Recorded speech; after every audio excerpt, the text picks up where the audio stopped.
In order to de-risk the sport, you have to remove doping. There is a way that I believe that they can stand up and there won't be any doubt whether they blood doped or not. There are solutions. I'm a freelance anti-doping researcher. I specialise in blood doping. I'm here at this meeting because I believe it's an opportunity to bring about change, and it's a change that's long overdue in cycling.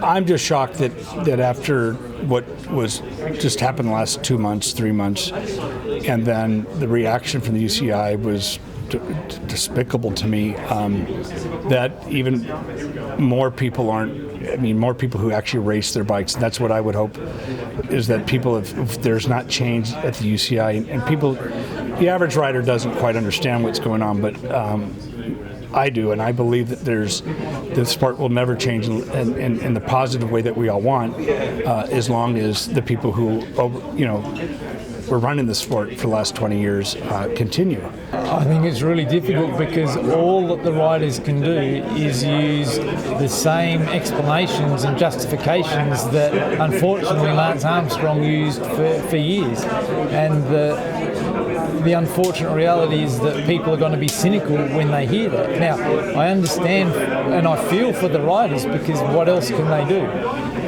There is a way forward, I think, and working with the riders, there is a way that I believe that they can stand up and there won't be any doubt whether they blood doped or not. I think the time is right now for the riders to actually look at the ways in which they can actually act as a unit and almost self-regulate themselves to some degree. I think, like Greg LeMond said earlier, there's ways and means which aren't being used at the moment that the riders could adopt. There could be a lot more transparency about sharing data amongst the pro peloton that would actually go a long way towards achieving that.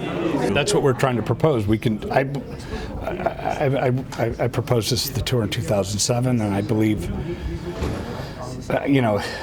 you combine it with Watts, blood profiling, and then because if you have the data of somebody, there's only so much power output they can produce. When you take EPO, you take blood oxygen enhancers, you get a significant rise in power output. It's detectable today, and you can watch somebody's.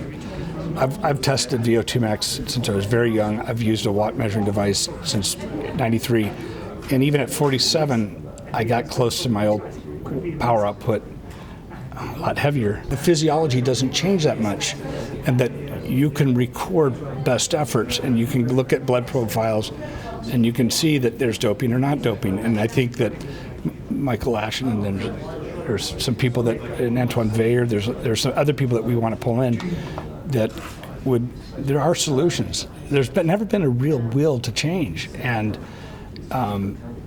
cycling, I said, a unique sport. You have a way to measure performance. No other sport has that. Running doesn't have it. Cycling, it's all comes out of goes into your cranks and comes out your wheels. I believe it's possible that for 2013, the major tours, it will be possible for the winner of those races to say, I did not blood dope, and there will be no question about that. And my hope is that these riders can actually realize that the solution's not with the existing governing body. I mean, if people can't figure that out, then it doesn't have a chance.